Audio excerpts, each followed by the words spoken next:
एक गांव में एक चुड़ैल का साया था जिससे उस गांव के लोगों की जिंदगी ही बदल गई। आइए देखते हैं कि गांव के लोगों के साथ क्या हुआ था। एक दिन गांव की 3 औरतें, जिनका नाम श्यामा, रूपा और सपना होता है, आपस में बैठकर बातें कर रही होती हैं। अरे रूपा बहन, मैं तुम्हें क्या बताऊं, मेरी सास ने तो मेरा दिमाग खराब कर रखा है। अगर मेरा बस चले तो मैं उसकी जान ही ले लूं।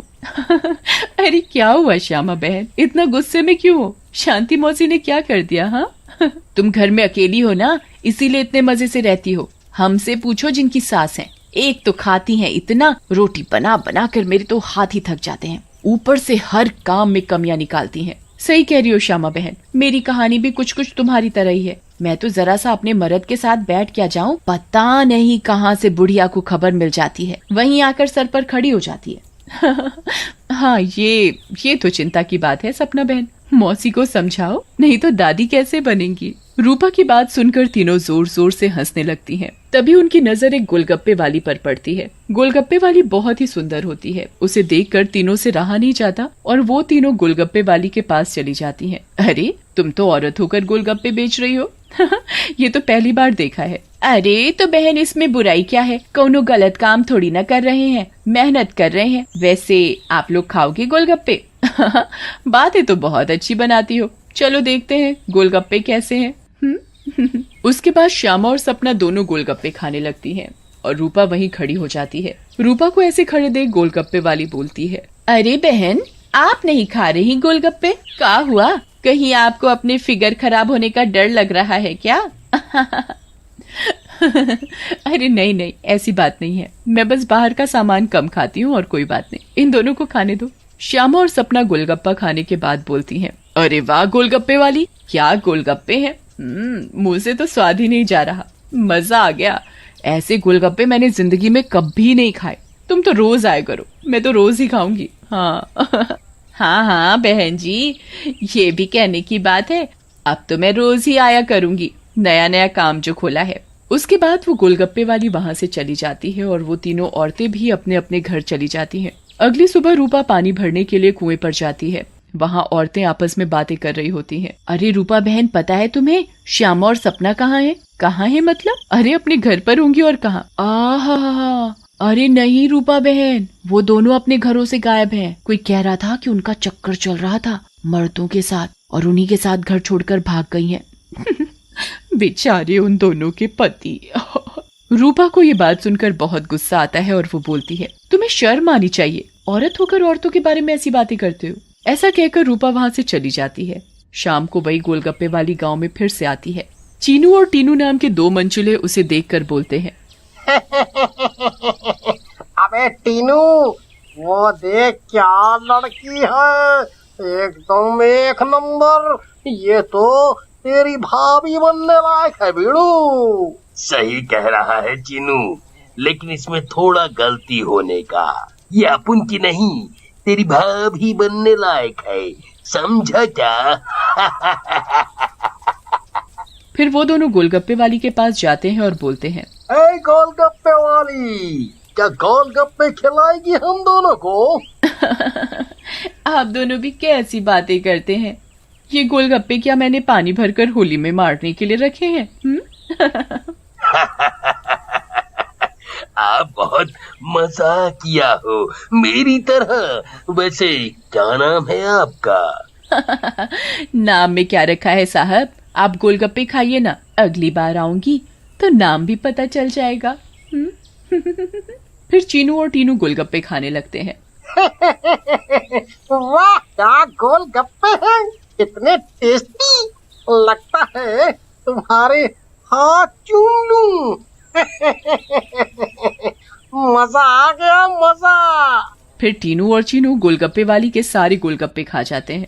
अरे आप दोनों तो बहुत सारे गोलगप्पे खा गए, कहीं आपका पेट ना खराब हो जाए।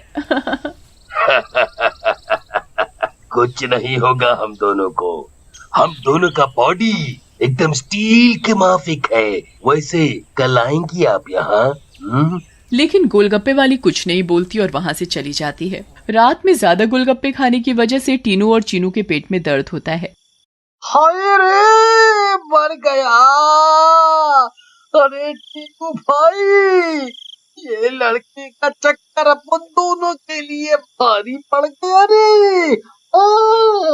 बहुत तेज दर्द हो रहा है पेट में। सही बोल रहा है भाई, अपन के पेट में भी बहुत गुड़गुड़ गुड़गुड़ सा हो रहा है और टॉयलेट तो कई बार होकर आया।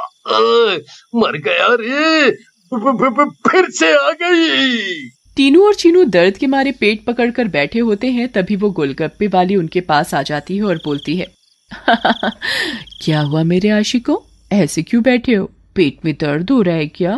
तुम्हें पता था क्या मिलाया है तुमने इसमें, बताओ। लेकिन तभी गोलगप्पे वाली चुड़ैल के रूप में आ जाती है। उसे ऐसे देखकर टीनू और चीनू दोनों घबरा जाते हैं और भागने लगते हैं। ये क्या हो गया अपन लोगों के साथ? हम तो परी समझ रहे थे, ये तो चुड़ैल निकली। अब हम क्या करेंगे? भागो रे भागो, अपनी जान बचाकर भागो। अब हम क्या करेंगे? करेगी तो ये चुड़ैल, अगर हम यहाँ से नहीं भाग पाए, इसलिए भागो यहाँ से। लेकिन चुड़ैल उन दोनों को पकड़ लेती है और मार डालती है और वहाँ से चली जाती है। इसके बाद तो मानो ये रोज की बात हो जाती है। रोज वो चुड़ैल गोलगप्पे वाली बनकर आती और गोलगप्पे खिलाकर रात में लोगों को मार डालती। इन सब से गांव वाले बहुत परेशान हो जाते हैं और एक दिन पंचायत बिठाते हैं। पंचायत में रूपा भी जाती है। अरे भाइयों, गांव संकट में है, हम सबको मिलकर इस समस्या का समाधान निकालना पड़ेगा, नहीं तो एक एक करके पूरा गांव ही खाली हो जाएगा। तभी रूपा का पति दीनू बोलता है, लेकिन सरपंच जी, हमें तो कुछ पता नहीं है कि ये सब कौन कर रहा है, या लोग अपने आप घर छोड़कर जा रहे हैं। सही कह रहे हो दीनू बेटा, लेकिन हम ऐसे शांत तो नहीं बैठ सकते और अपने गांव वालों को जाने नहीं दे सकते। हमें कुछ तो करना ही होगा।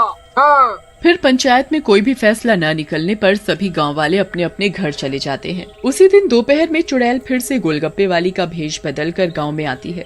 रूपा उसके पास जाती है और बोलती है, अरे गोलगप्पे वाली, जरा गोलगप्पे खिला दे, सुबह से मन खराब हो रहा है, शायद चटपटा खाने से ठीक हो जाए। लेकिन तभी उसकी नजर गोलगप्पे वाली के पैरों पर पड़ती है। गोलगप्पे वाली के पैर उल्टे होते हैं। रूपा ये देखकर समझ जाती है कि हो न हो ये इसी का किया धरा है। रूपा सब समझने के बावजूद गोलगप्पे खाने लगती है और खाकर वहाँ से चली जाती है और दीनू के घर में जाकर सारी बात बताती है, जिसे सुनकर दीनू बोलता है, तुम पागल हो गई हो क्या रूपा?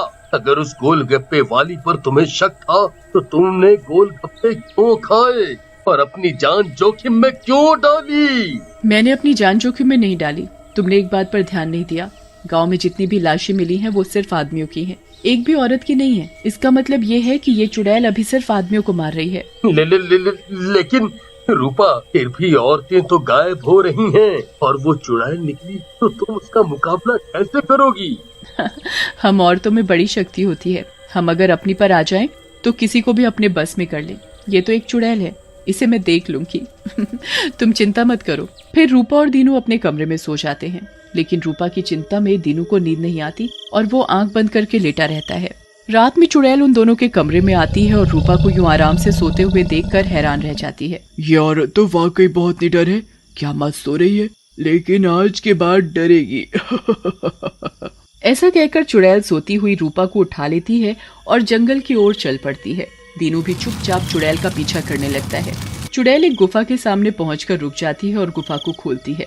खुल जा सिमसिम। गुफा का दरवाजा खुल जाता है और चुड़ैल अंदर चली जाती है। दीनू भी चुपके से उनके पीछे पीछे अंदर चला जाता है। अंदर जाकर चुड़ैल रूपा को एक अंधेरे कमरे में ले जाती है और रोशनी करती है। जैसे ही वहाँ रोशनी होती है, गांव की बाकी औरतें भी रूपा को दिखाई देती हैं। श्यामा और सपना भी वहाँ होती है। अरे चुड़ैल, ये सब क्या है? गांव की औरतें, तुम ये क्या कर रही हो? लेकिन चुड़ैल कुछ नहीं बोलती। रूपा बहन, ये चुड़ैल पूर्णिमा के दिन हम सब औरतों की बलि देगी, बचा लो हमें। ये बचाएगी तुम्हें। इसकी जान तो खुद खतरे में है। तभी वहाँ दीनू आ जाता है और बोलता है, रूपा की नहीं चुड़ैल, बल्कि तू खतरे में है।